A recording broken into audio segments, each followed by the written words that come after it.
শবে বরাতের ফজিলত সম্পর্কে অনেক হাদিস আসছে।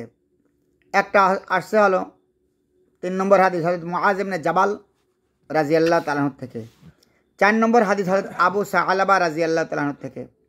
5 নম্বর হাদিস হযরত আবু বকর সিদ্দিক রাদিয়াল্লাহু তাআলা আনহু থেকে। 6 নম্বর হাদিস হযরত আবু হুরায়রা রাদিয়াল্লাহু তাআলা আনহু থেকে। 7 নম্বর হাদিস হযরত আব্দুল্লাহ ইবনে আমির রাদিয়াল্লাহু তাআলা আনহু থেকে।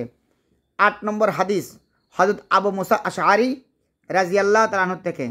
9 নম্বর হাদিস হাদিসে আউফ ইবনে মালিক রাদিয়াল্লাহু তাআলা আনহু থেকে। 10 নম্বর হাদিস হাদিস কাসির ইবনে মুররাহ রাদিয়াল্লাহু তাআলা রাহমাতুল্লাহ থেকে। 11 নম্বর হাদিস হাদিসে আতা ইবনে ইয়াসার রাহমাতুল্লাহ থেকে, বড় তাবেঈ ছিলেন। 11 নম্বর হাদিস ওমর ইবনুল খাত্তাব ও আব্দুল্লাহ ইবনে মাসউদ রাদিয়াল্লাহু তাআলা থেকে। 13 নম্বর হাদিস হাদিসে মাখহুল রাহমাতুল্লাহ থেকে। 14 নম্বর হাদিস হাদিসে মুআজ ইবনে জাবাল রাদিয়াল্লাহু তাআলা আনহু থেকে। 15 নম্বর হাদিস হাদিসে আয়েশা রাদিয়াল্লাহু তাআলা আনহা থেকে। 16 নম্বর হাদিসে আবু রুহুম রাহমাতুল্লাহ থেকে। 17 নম্বর হাদিস উসমান ইবনে আবিল আল আল রাদিয়াল্লাহু তাআলা থেকে। 18 নম্বর হাদিস আব্দুল্লাহ ইবনে ওমর রাদিয়াল্লাহু তাআলা থেকে। 19 নম্বর হাদিস হাদিসে ইমাম শাফি রাহমাতুল্লাহ থেকে। 20 নম্বর হাদিস আলা আন আয়েশা রাদিয়াল্লাহু তাআলা থেকে। তারপরে 21 নম্বর হাদিস হাদিসে আলী রাদিয়াল্লাহু তাআলা থেকে। এরপরে 22 নম্বর হাদিস আব্দুল্লাহ ইবনে আমর রাদিয়াল্লাহু তাআলা থেকে। 23 নম্বর হাদিস হাদিসে আতা ইবনে ইয়াসার।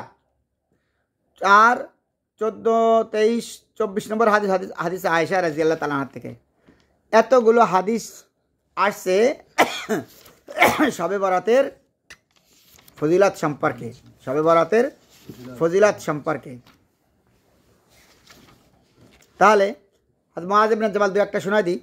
মুআজ ইবনে জাবাল রাদিয়াল্লাহু তাআলা বলেন যে রাসূল পাক সাল্লাল্লাহু আলাইহি ওয়াসাল্লাম ইরশাদ করেন, মহান আল্লাহ পাক শাবান মাসের 15 রাত্রে তার বান্দার দিকে মনোনিবেশ করেন এবং মুশরিক ও পরস্পর বিদ্বেষ পোষণকারী ব্যতীত সকলকে ক্ষমা করে দেন। সুবহানাল্লাহ। এই হাদিসটা আসছে কিতাবুস সুন্নাহ সহিহ ইবনে হিব্বান। হযরত কাকে বাদে ক্ষমা করে দেন? মুশরিককে ক্ষমা করবেন না। আর পরস্পর বিদ্বেষ পোষণকারী, পরস্পর বিদ্বেষ পোষণকারী একজন আর একজনের সাথে হিংসা করে, মানে জলে পড়ে একজন ভালো হয়ে যাচ্ছে তারা দেখতে পাচ্ছে না, আর ও বড় লোক হয়ে যায় কারে, আমি কেন বড় হই না, ও কী রে, ও কার সওয়াল, সেদিনকে দেখছি কিসেন বেচতি, আজ যদি ঘরের ডগ দাদি কি বড় বিল্ডিং বানায় ফেলাইছে, হিংসা শুরু হয়ে গেছে।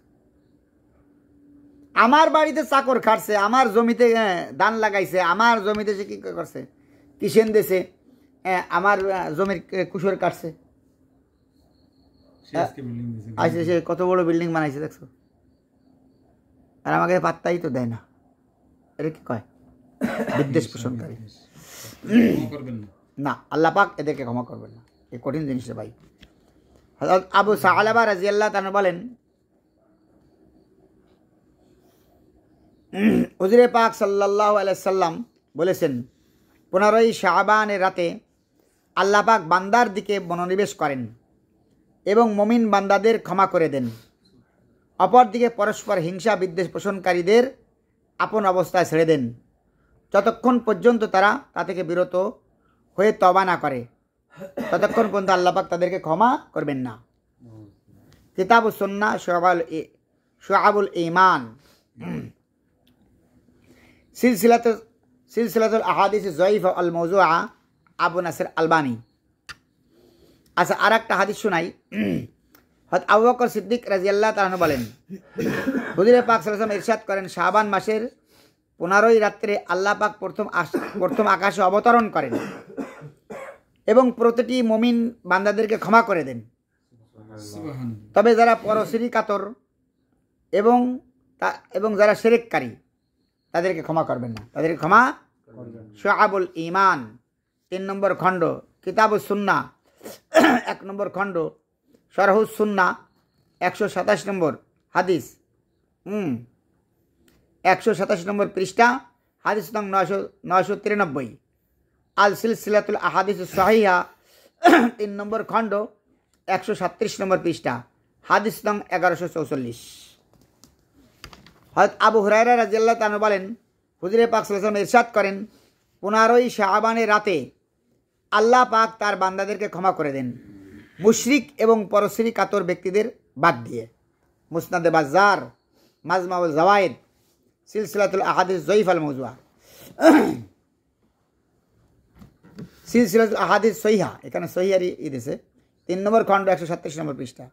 7 নম্বর হাদিস, আব্দুল্লাহ ইবনে ওমর রাদিয়াল্লাহু তাআলা হইতে বর্ণিত, হুজুরে পাক সাল্লাল্লাহু আলাইহি ওয়াসাল্লাম বলেছেন, 15ই শাবানের রাত্রে আল্লাহ পাক তার বান্দাদেরকে ক্ষমা করে দেন 2 ব্যক্তি ছাড়া। 2 ব্যক্তি পরশ্রী কাতর, অন্যায়ভাবে কাউকে হত্যাকারী, অন্যায়ভাবে কাউকে হত্যাকারী। মুসনাদে আহমদ, খণ্ড নম্বর 2, পৃষ্ঠা নম্বর 176, হাদিস নং 6642। আত-তারগীব আত-তারহিব। আবু মুসা আশআরী রাদিয়াল্লাহু তাআলা বর্ণনা করেন,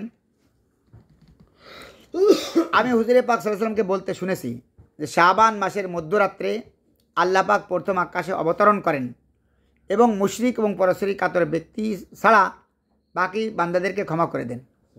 আল্লাহ পাক অবতরণ করেন, এর অর্থ হলো কি আল্লাহ পাকের রহমত অবতরণ করে, এটা মনে রাখতে হবে।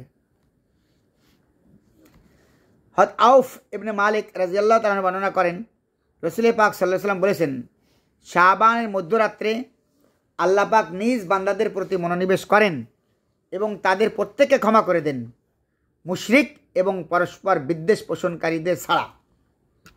বুঝতে পারছো ভাই? কাশফুল আস্তার, আলবানী আস-সিলসিলাতুস সহিহা।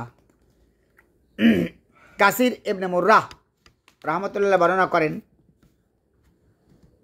শাবানের রাত্রে আল্লাহ পাক বান্দাদের প্রতি বিশেষ মনোনিবেশ করেন এবং তাদেরকে ক্ষমা করে দেন, মুশরিক এবং পরশ্রী কাতর ব্যক্তি ছাড়া। যাক, এরকম প্রত্যেকটা হাদিসের ভিতরে এই কথাটা আসছে, আতা ইবনে ইয়াসির থেকে আসছে, মাকবুল থেকে আসছে। শবে বরাতের আমল সমূহ। হযরত মুআজ ইবনে জাবাল রাদিয়াল্লাহু তাআলা বর্ণিত, হুজুরে পাক সাল্লাল্লাহু আলাইহি ওয়াসাল্লাম ইরশাদ করেন, যে ব্যক্তি 5টি রাত জাগ্রত থেকে ইবাদত করে তার জন্য জান্নাত ওয়াজিব হয়ে যায়। সুবহানাল্লাহ। 1,